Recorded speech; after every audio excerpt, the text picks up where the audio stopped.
Hey everyone, today we're going to be ranking all 26 of the current killers in Dead by Daylight. For this list I'm going to rank these killers worst to best with all the player base in mind. So the killers will be ranked on how well they can perform when a new player plays them, as much as a max MMR veteran player does. This is just to give a more rounded view, as often lists like this only focus on the top 1% of players. I'd like to think of this as a ranked list for everyone, for the average player, which is something I personally feel closer to. As always, be sure to drop your own rankings or thoughts down in the comments. Let's get into it. Starting out in number 26, we have the Trapper. The Trapper is actually relatively okay now, but he still suffers from being the first killer ever designed. His power simply is not strong at its base level. The game has evolved and the Trapper has remained relatively the same. His power is bear traps. Nice and simple. You start off with 2, with a total of 6 to be collected throughout the trial grounds. Place them down in preferable areas, behind windows, in grass, by pallets, and general high traffic areas like shack or near generators, stuff like that. These traps, if a survivor steps in them, will injure them and hold them in place until they either escape or you pick them up. Traps are great to not only get downs, but also to block off areas and zone survivors. Trapper's main downsides are still his need to set up. It takes so long to get traps where you want them, as you have to physically go there and place them yourself. Corrupt Intervention and other slowdown perks are going to be your best friend with Trapper. His RNG reliance has been reduced, but is still there somewhat. Sometimes when survivors are caught in traps, they'll get out quickly, other times maybe not. You've just got to cross your fingers and hope. We got some great quality of life changes this year for Trapper though, and a bunch of add-ons upgraded, most of them helping out with his downsides, like the need to collect traps, and the time it takes to set up and get them where you want them. So he's nowhere near as weak in those areas as he used to be, but these are still very clear weaknesses. He's currently in the best spot he's ever been, I think, but still he's the weakest killer. One thing I do want to say in regard to Trapper and all of the killers currently is that I found the gap between their power levels is far closer than it's ever been. In previous rankings, the lowest killers and the mid-tier killers, say, have been significantly different in power level. Now that gap is most definitely narrower, which is a good thing. In 25 we have the Shape. Shape is probably the weakest character at his base level. With add-ons and many survivors' love for altruism though, Shape pushes ahead of Trapper here. Shape has a scaling power. You start out at tier 1 with a reduced movement speed and lunge range. You'll also be undetectable and have no terror radius. As you stalk survivors, by staring at them while holding down your power button, you'll slowly tier up. Tier 2 gets you a small terror radius, but a faster movement speed and a longer lunge, and a slightly quicker vault speed. Finally, tier 3 gets you a regular terror radius, an even longer lunge, and an even faster vault speed. Every survivor whilst you're in tier 3 also becomes exposed, making them a one-hit down. Similar to Trapper, Shape kind of falls down because he takes a while to get things moving. It takes a bit of time to tier up. Stalking can be tricky sometimes also. It's pretty easy to evade and it's quite time consuming even with add-ons, so you end up having to juggle trying to hit tier 3 whilst also applying pressure where you can with your basic tier 2 attacks. Another big downside to Shape still is that his power does actually have a set number of usages. Once you've stalked all survivors fully, there is no way to obtain tier 3 again, which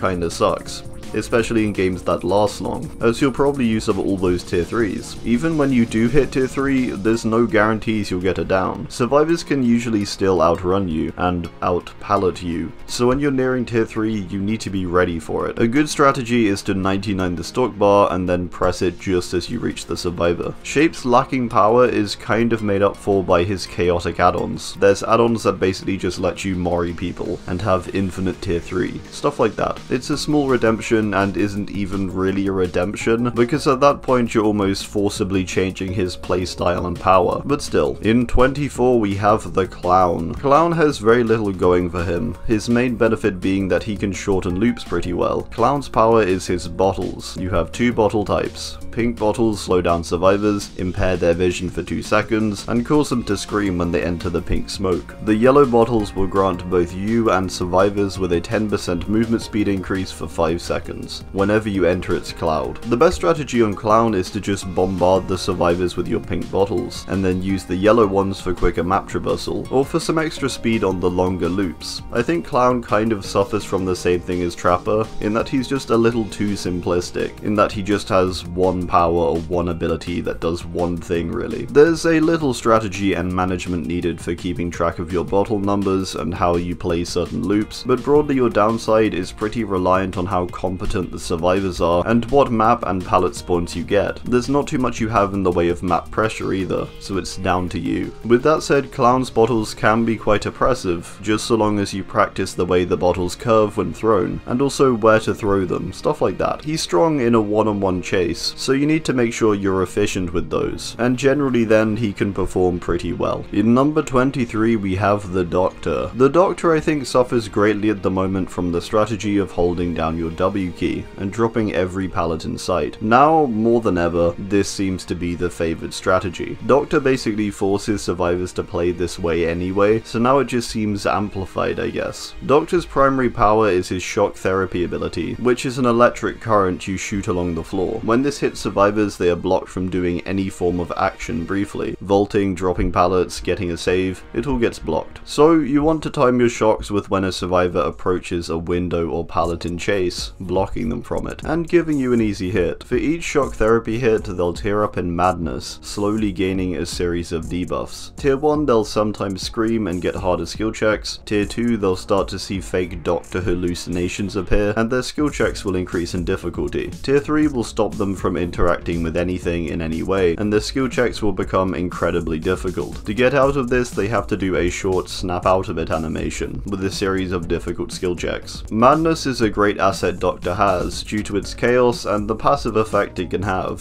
disorienting and putting the survivors on edge. It's also great for information, causing the survivors to constantly scream, and also locate their whereabouts with the Doctor hallucinations and their auras. So shock basically as much as possible, and tear that madness up. Doctor also has a larger static blast attack, shocking everyone in your terror radius. This is a great way to find survivors, and something they can't really dodge. Basically, if you struggle finding survivors, Doctor is really the character for you. Next up, in number 22 we have the Nightmare. The Nightmare has a similar downside to Doctor, in that he can't really do much if the survivors just keep dropping pallets and running. Nightmare took a bit of a hit this year in his power level. He used to be great at anti-loop and passive pressure, now not so much. His primary power of snares were reduced in number, and now give you a slower movement speed when you place them, so they're really not that great anymore. Snares you can place on the ground, and if survivors walk on them they get slowed down, but only if they're in the dream world. His alternate ability unlocked through add-ons, dream pallets, are a fun gimmick, but they usually have no value beyond the first few times someone will fall for them. Once that's happened, you have no power aside your teleport really, and the lacking passive benefits of the dream world. The Nightmare's best asset is his dream projection. This lets you teleport to any generator on the map.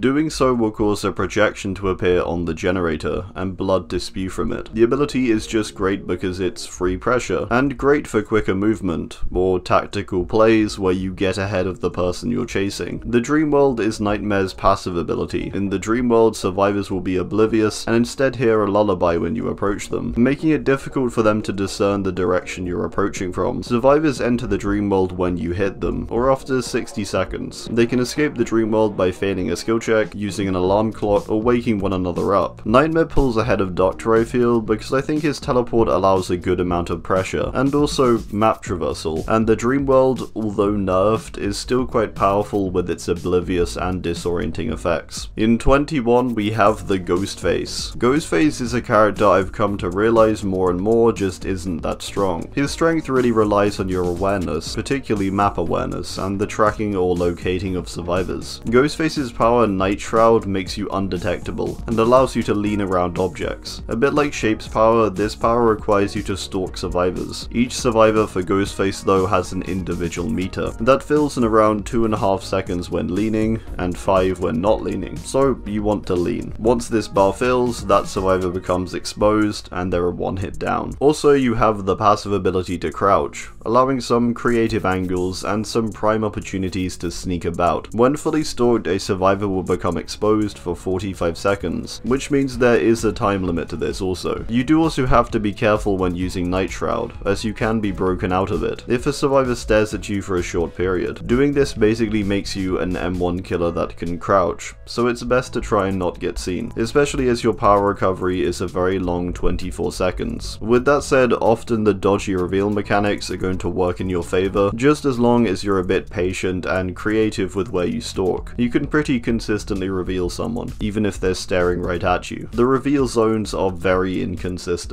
Ghostface, however, as a whole, is a far more consistent, reliable, and generally faster paced version of the shape. Ghostface's main downside, in my opinion, is that he's far too easy to get carried away with. You need to know when to be stealthy and go for a sneaky angle, but you also need to know when to cut your losses and enter a regular chase. Unlike Shape, he can do that. There's lots of different little tricks you can do with the Ghostface, like using your crouch mid-chase for deception, or using your reveal or stalk for passive pressure. Even if you mark a survivor, say, but don't chase them, this is still useful. When survivors get marked, they can often panic and will hide or play far more passively, giving you a leg up. If they're worried you're coming for them, they aren't on a gen, which is basically good for you. In 20, we have the Pig.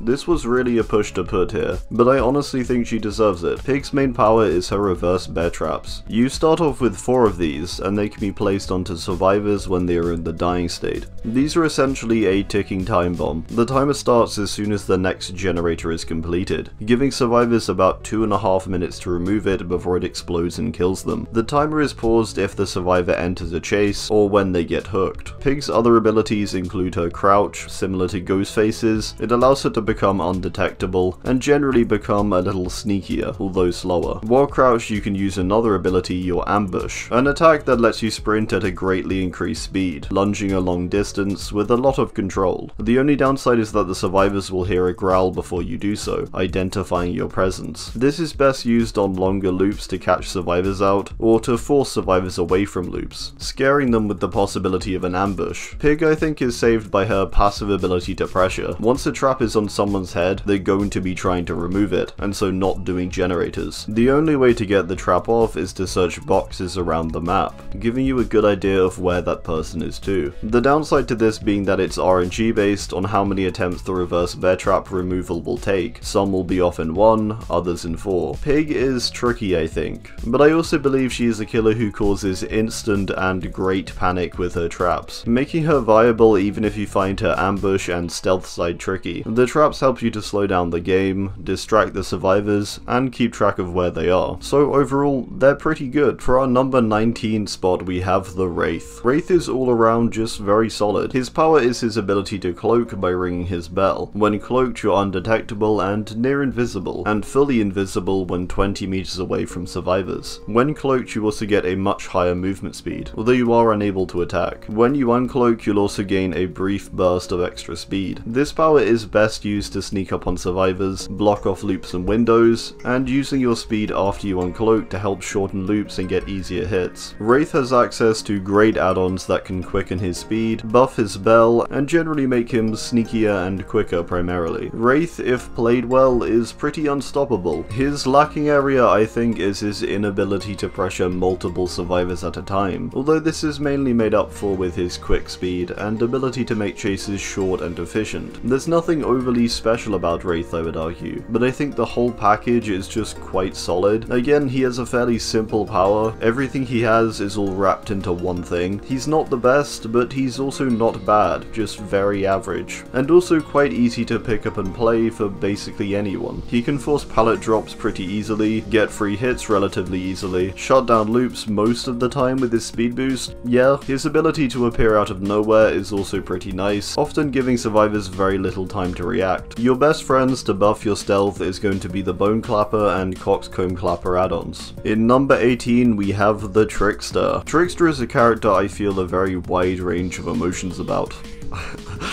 Sometimes I play him and feel like he's just straight up unfair and uncounterable, then others he feels incredibly weak and unable to keep up pressure. I think this is another character honestly that really thrives on exploiting the survivor's mistakes. Abundance of altruism is going to be amazing for you, as the possibility or potential you have to down someone, or multiple, is kind of insane. I'm sorry, that was a bit of a tangent. His power is his throwing knives. You start with a base of 44, and you need 6 blade hits to damage a survivor for a health state, indicated with a laceration meter on the survivor's image. You can throw these blades incredibly fast, and can reload when empty, or if you just want to restock midway, with lockers. For each blade you hit, you also charge up your main event ability. Activation of main event will have you basically rapid fire a bunch of knives, with a higher than usual throw rate, and no penalty to your movement speed. If activated at a good time, this can easily get you a few downs. Trickster again is a character I'm not really too sure about. He's very much about momentum, I feel, and if you lose it, you're gonna feel like you've hit a brick wall. There's management elements to him due to his numbered knives, and also that the lacerations your knives do apply are able to slowly regress if you don't land more. So again, momentum I think is really Trickster's key. He has insane potential though if you can keep up that pressure, but equally you're the only source of that pressure. To follow him up, we have another projectile killer in number 17 with the Deathslinger. Deathslinger took a bit of a hit this year with a bunch of nerfs, but I think he's still pretty solid. Deathslinger's power is his spear gun. You aim, you fire, then you reel the survivor in once you hit them. One shot, then you reload. If you reel someone in when they're healthy, you'll apply the deep wound status, and if they're injured, they'll be downed. If they break the chain, they'll get the deep wound applied also. Overall, this power is very solid, and can make loops much easier to shut down, especially ones with low walls. In terms of nerfs, he got a bigger terror radius, and a slight cooldown when aiming in and out of sight with his rifle. Both of these kinda suck, but they are by no means the be-all and end-all for Slinger. I would say he definitely requires a different playstyle now though. I've found I've become a lot more careful with my shots, lining them up properly and taking my time, which seems to work out pretty well with these changes. Even if you do miss, the reload time really isn't that bad, and as you can reel survivors towards you, you can often make up for the distance you lost anyway. Slinger still struggles with map pressure, but still has the great benefit from having a very difficult to counter power, and the strength of his ability on loops both large and small. In number 16 we have maybe a bit of a controversial one, the Hillbilly. I want to preface this by saying that Billy is definitely one of the trickier killers to play that I'm placing nearer this mid-level. With that said, I believe if I can get kind of okay with him, then pretty much anyone can. Hillbilly's power is his chainsaw sprint. You rev the chainsaw up, go really fast, and have a trickier turning circle. If you land a hit, it's an insta-down. Billy I believe to be strong partly because his simplicity works to his benefit, but he also has one of those powers that covers almost every base, wrapped into one thing. His chainsaw is used for getting downs, it's used for map pressure and traversal, and can also be used in chase or to force pallet drops and such. It takes a while to get used to the chainsaw and its handling especially, but this thing can be incredibly good, especially when buffing it up with add-ons. The main downside to using the chainsaw is that it will slowly overheat over time, the more that you rev it. If it maxes out the overheat, you can't use it for a short period, so moderation is required and you need to be decisive with the sprints you commit to. Billy has insane map traversal though, with double the movement speed while chainsaw sprinting, the ability to insta-down, and the benefit of easy pallet breaking and also baiting. To follow him up in number 15 we have the other chainsaw user, the Cannibal. Bubba's chainsaw sweep is the slightly easier and I would argue slightly more powerful of the two chainsaws. I think a lot of people really underestimate how far this thing can take you. This chainsaw has 3 base charges. Each charge extends your chainsaw sweep for about 2 seconds. Anyone hit by this sweep is downed instantly. As much as it's memed on, Bubba is probably one of the best killers at holding down an area, stopping anyone from leaving a space if he wants to. This chainsaw can be really scary, especially in tight areas, and long stretches where there's just nothing to use. Survivors can't really W key their way out of this. They pretty much have to confine themselves to loops, and even that is pretty risky. If you collide with an object whilst chainsaw sweeping, you'll be put into a tantrum where you swing your chainsaw about in a rage. This isn't that great, although it can be used if someone jumps into a locker or something like that, as the timing can be tricky to predict, and you still damage people whilst your chainsaw swings about. Bubba can struggle sometimes with map pressure and traversal, but generally if you just hold down an area area and play to his strengths, he's incredibly solid. He's also the camping king, if you're into that kind of thing. In 14 we have the Legion. This may come as a bit of a shock, but I feel like the Legion typically get an unfair judgment when it comes to their power. As a pretty average Legion player, I feel I can perform quite well with them, quite consistently. Legion's power is their Feral Frenzy. When activated, your movement speed is faster, you can fast vault windows and pallets, and you can immediately inflict the deep wound status when you hit a survivor. Further, hitting a survivor will then reveal all survivors within your terror radius with Killer Instinct, allowing you to chain multiple injures in quick succession. If you're competent with this, you can pretty easily damage the whole team, getting them all to mend and slowing them down. That's kind of where Legion is pretty amazing. They can fully injure a team, identify all their positions, and essentially ground things to a halt whilst everybody mends. Sure, you can't down people outright with their power, but you can easily get that initial hit and follow it up with a chase. The main counter to Legion is spreading out, but get a few good add-ons and you can easily traverse wide spans of the map with little to no issue with your power. Again, solid power. It gives you map traversal, pressure, free injures, and information on where everyone is. Their downsides come in the form of a stun when they exit their power, and that they become a pretty basic M1 killer once you've injured everyone, or have found their general location. In number 13 we have the Nemesis. Nemesis's power is his Tentacle Strike. This is an attack that can hit and infect survivors. Your first hit will infect them, making them cough and giving you information. After they are infected, any hits landed will cause damage for 1 health state. Each time you infect a survivor you gain mutation, which will level up your tentacle, allowing it to strike further, have faster movement while readying it, and also instantly break pallets and breakable walls. Additionally, with Nemesis you get 2 AI controlled zombies that walk around the map. These can infect survivors if they manage to hit them, and you can also destroy them with your tentacle to gain mutation faster. They can also damage them if they are already infected. Further, you can see their auras, so they're a good tool for information too, letting you know if a survivor is nearby to them. The only way survivors can get rid of the infection is by using a cure that they can find in supply crates around the map,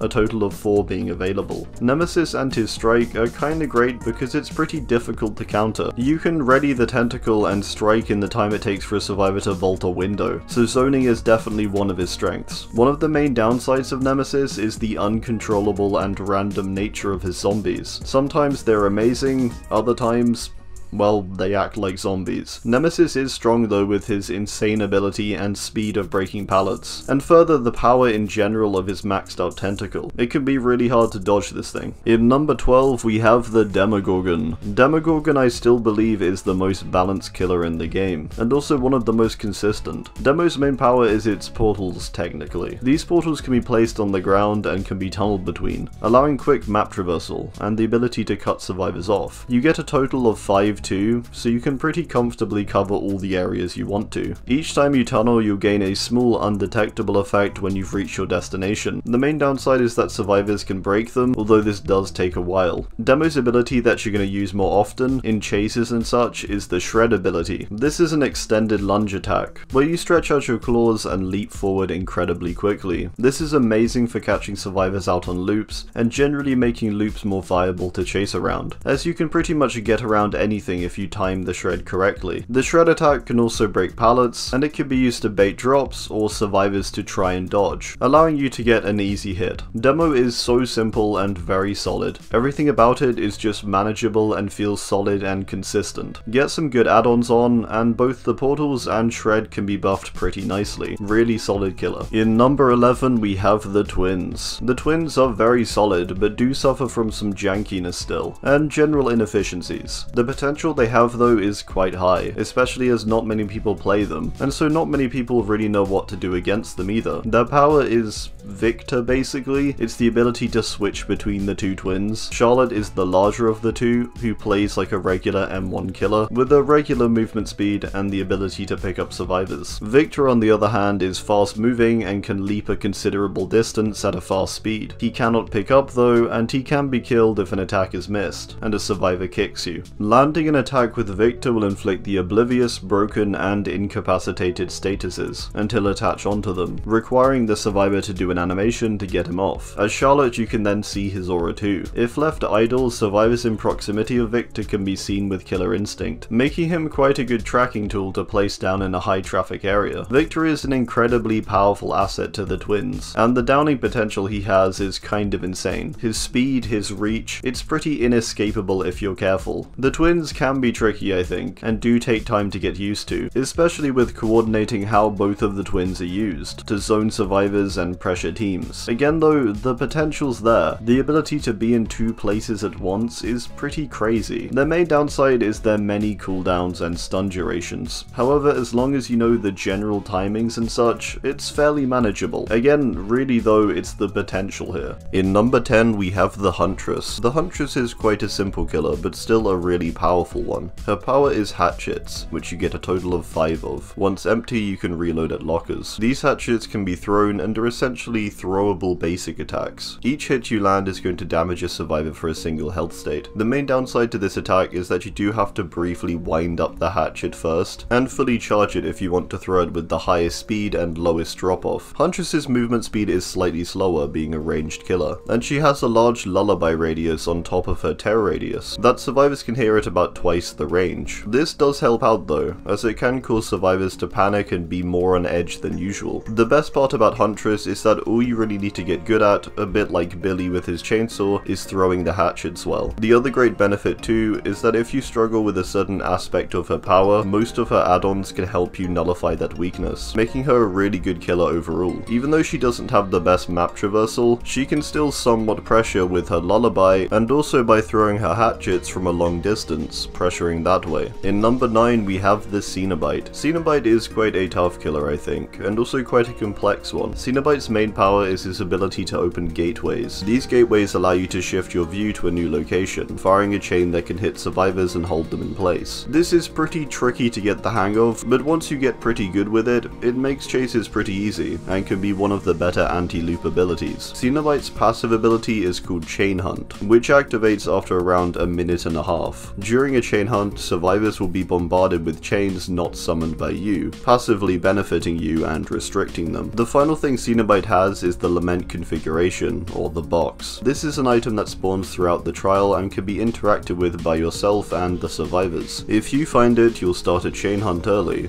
If the survivors find it, the chain hunt timer will be reset, but you will get the chance to teleport to the person who finds and solves the box. Basically, you want to be getting that box as much as possible, because the chain hunt really destroys the survivor side. The best thing to do is to try and build a rhythm of downing survivors, finding the box, and continuing the chain hunt, making them unable to do generators without constant chains. The key to Cenobite is finding the box really, which you can do by finding the survivors' locations, comparing them to your location, and then searching in the area furthest from both of you. That, and also mastering those gateway shots, I think are the most important things. For number 8 we have the Plague. Plague is another kinda tricky character, but definitely a little easier to get the hang of over someone like Cenobite. Plague's main power is her Vile Purge. This is a stream of vomit that you can charge and fire from your mouth. The goal with this is to hit survivors, coating them until they get fully infected, and becoming broken and unable to heal. Once like this, they'll be far louder and easier to locate. This makes chases a lot easier, giving you information, but also giving the survivors only a single health state. If you don't manage to fully infect them, even if they're slightly infected, they'll slowly become fully infected, until they're broken. You can also infect them by vomiting on generators, pallets, and other interactable things. It can also passively affect survivors if they interact with one another. When a healthy survivor saves an infected one, they will also become infected. The second part to your power is named Corrupt Purge, which is a red vomit. This is accessed through pools scattered around the trial, highlighted in white. At first, you'll only get one of these, but if survivors decide to cleanse their sickness, more will become available. Once you ingest the Corrupt Purge, you gain 60 seconds of the red vomit. The red vomit is the same projectile type as the green, except now it will straight up damage the survivor for a health state when it hits them, and can even fully down them. This stuff is powerful, and should be used cautiously if a team decides not to cleanse, as if used correctly, it can easily completely snowball a game. Plague is overall pretty great, and I think fairly easy to get a hang of once you understand how the vomit works as a projectile. She has the great ability to easily injure an entire entire team, with the further benefit of her strong corrupt purge, and added benefits of audible information and survivor tracking with the auras of cleansing pools. Further, she has very good add-ons that really beef up her power to be something even stronger. In number 7 we have the Executioner. This is a killer with probably the largest kit, with many different abilities. His main power is Rites of Judgment. This allows you to plant your great knife into the trial grounds and create a trail on the floor. If survivors step in this trail, they become tormented, revealing them with killer instinct. Once you down them, if tormented, you can send them to cages instantly instead of needing to pick them up and hook them. The cages having the same effect as a hook usually would. If the survivor is tormented and on their final hook stage, you are able to mori them also. Cages are strong because they let you bypass anti-tunnel perks such as DS, and they also allow you to quickly hook someone without needing to go through the whole process of picking them up and then finding a hook. The downsides are that the cage they are sent to is random and you won't know where they are until they're saved, so you kinda have to learn when is good to cage and when it's more beneficial to hook. The primary attack you're going to be using in chase is Punishment of the Damned. This is the ranged attack that can fire a short distance, through walls, and damaging for 1 health state. This is incredibly powerful, and can make most loops pretty dangerous for survivors to run. It can be a little tricky to get the hang of how this attack works, but it's very strong once you do get the hang of it. Aura perks such as I'm All Ears give a huge advantage, as you can see through walls and shoot through them. With add-ons you can extend the range of the punishment attack even further, have trails remain on the ground for longer, and have different effects apply such as Oblivious. Overall, Pyramid Head is very strong and absolutely loaded with useful and strong abilities. In number 6 we have the Hag. Hag, I would say, has been kind of stagnant for a while. She's just been here, always quite good, but hasn't changed all too much. Hag's power is her Phantasm traps. She has a total of 10 and can place them down on the ground. These traps are very hard to see, and when triggered by a survivor running over them, will spawn a Phantasm of the Hag. This will cause the survivor's camera to flip, disorienting them. Further, a fake terror radius will appear. Once a trap is triggered, you can also teleport to the position of that trap and begin chasing the survivor who triggered it. If you're quick enough, you can guarantee a hit when a trap is triggered. These traps are insanely good and allow you to completely lock down an area. The Hag is a character that kinda requires you to play the long game, slowly whittling down the survivor's morale. As horrible and as boring as that sounds, that's basically Hag.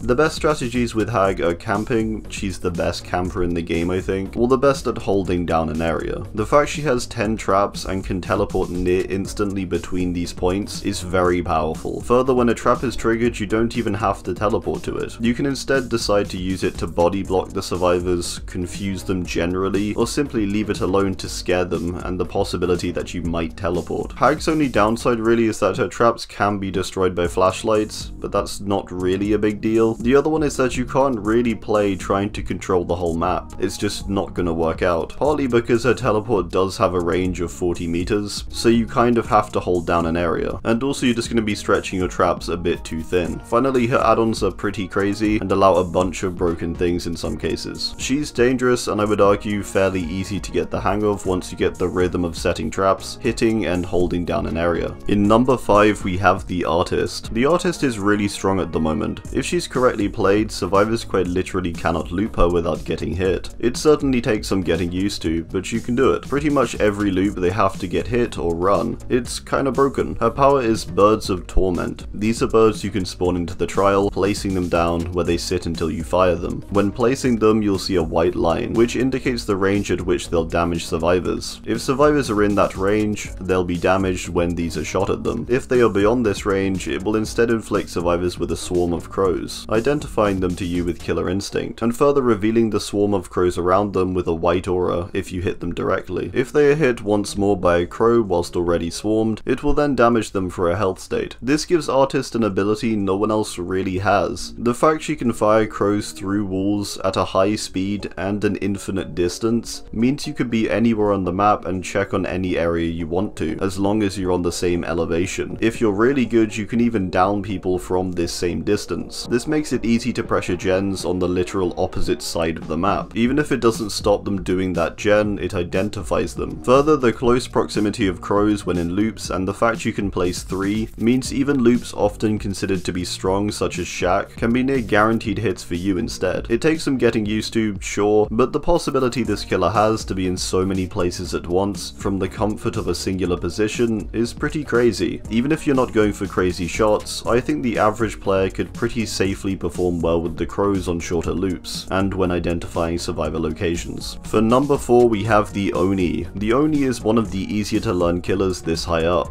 Oni's power is gained through absorbing blood orbs. These orbs drop from injured survivors, and will drop more frequently when they perform actions such as dropping pallets and vaulting. Once you have enough orbs, you can enter your main power, Blood Fury. Blood Fury will last about 45 seconds. During this time you become incredibly powerful. You're able to use Demon Dash, letting you sprint at high speeds, and collide and glide off of objects. Further, you can insta-down with your Demon Strike ability. Whilst in this mode you are really strong. You can glide around, finding survivors, moving around the map, and downing them instantly. It takes a bit of getting used to when it comes to the Demon Dash especially, but if you understand the tiles and their layout, you'll be able to down survivors quite quickly, chaining them one by one, which further prepares more orbs, ready for your next power. Oni's main downside is that if you struggle to get a first hit, or first 2 hits really, early in the game, you're in a pretty bad spot. Oni is another one of those killers who works off of momentum. Once you have that though, again, you are incredibly strong, and can snowball the game very quickly. The ability to sprint about gives you map traversal and pressure. The threat of an insta-down is scary in itself and will cause panic, and the ease of shutting down loops is also pretty nice as you're able to glide and collide with objects. One of the simpler killers up here to set up and play as a whole, and a strong one once you do. The killer with a lot more speed in number 3 though is the Blight. Blight is almost like an Oni always in their power, but unable to insta-down, and with more precision in his attacks. This makes him pretty great, again especially if you're very knowledgeable about the different tiles and their layouts. Blight's power is his rush. Activating this rush will cause you to sprint far quicker than usual. Whilst in a rush you get 5 base tokens. To consume these tokens and extend your rush duration, you can collide with objects, up to 4 times for the 4 remaining tokens after the initial rush. Once you've collided and bounced at least once, you can then do a lethal rush, where you sprint and can also damage survivors in your path. This allows you to catch survivors quickly and damage them, whilst there is very little they can do in response due to your speed, but also how precise you can be with these bounces and rushes. Again, always worth noting, it's gonna take time, but this ability has the potential to end chases in seconds. Survivors can't really run away from a Blight, and loops aren't safe either due to the Blight's speed. Further, Blight can break pallets and breakable walls with a lethal rush too, invalidating loops even further. The main downside to Blight is the fairly long fatigue state after he does a rush. Even with this though, you're gonna catch up to survivors quickly. Blight can get places quickly, down survivors fast, and maintain pressure with the chaos of his oppressive rushes. In number 2 we have the Spirit. Spirit this year got hit with quite a big nerf to her main power, giving her much more viable and consistent counterplay. Still, she's really good though, and still very hard to counter. Her power is Yamaoka's Haunting, or her phase ability. This ability lets you phase walk, leaving behind a husk. While phase walking, you are completely invisible to the survivors, and the only way survivors can detect where exactly you are is through environmental indicators like grass moving and the static sound of your phase. During phase, you get a faster movement speed, but will not be able to see survivors. However, you can track them still with both sound and scratch marks. Another little passive ability you have is passive phasing, which happens all the time when you move, and from the survivor's perspective will show you flickering in and out of your phase, making it difficult to discern the direction you're deciding to take, or your proximity to theirs, as it can kinda jump about sometimes. After exiting your phase, you also gain a little speed boost, allowing you to catch up or fly quickly around loops. Spirit is still really strong. Even after her changes, she is still incredibly difficult to counter. With your phase ability, you can get around easily, catch out survivors, and pretty much always guarantee a hit, and with what I would argue is very little skill required. Once you understand how to track using both the audio and scratch marks, Spirit is very strong and arguably still the strongest killer in the game, as well as just being quite easy. She has everything going for her, and her ability is still very tough to counter. However, in number 1, we have the character who breaks the rules of the game, the Nurse. Nurse isn't really your typical Dead by Daylight killer, because she essentially ignores the rules of normal gameplay. Spirit partially does this by completely removing vision and leaving you to guess, but Nurse makes even things like pallets, windows, loops in general near obsolete. If a Nurse is good at using her power, there isn't much of a reason they should lose, as survivors don't really have anything in the way of countering her. How well she performs is almost entirely reliant on you as the player. Her power is Blinking. Blinking is an ability you charge up briefly, clenching your fist before releasing, allowing allowing you to fly through walls, as well as move quickly up and down. Anywhere you aim, you can go basically. After blinking, you get a window where you can then attack. The base blink will further have a smaller secondary blink that can be activated in a small window after the first, allowing some extra precision or distance. The ability to fly through anything, and the fact that windows, walls, and pallets aren't going to stop you in any form, means that if you're precise, you essentially guarantee a hit. Again, some killers break the game's rules, but Nurse kinda just doesn't play by any. She can use her blinks for map traversal, getting across the map quickly, applying pressure. Further loops can be near meaningless, and your success is almost entirely down to your skill. I've heard a ton of people learn her easily too. I'm not one of them. But hey. Finally, her only weakness really is that she can only be in one place at any given time. With that said, her freedom of movement often makes this fairly obsolete, as you can retain pressure and reach places quickly. Alright, well, that's gonna do it. I do hope you enjoyed, and be sure to drop your own thoughts and rankings down below. Thanks, and goodbye.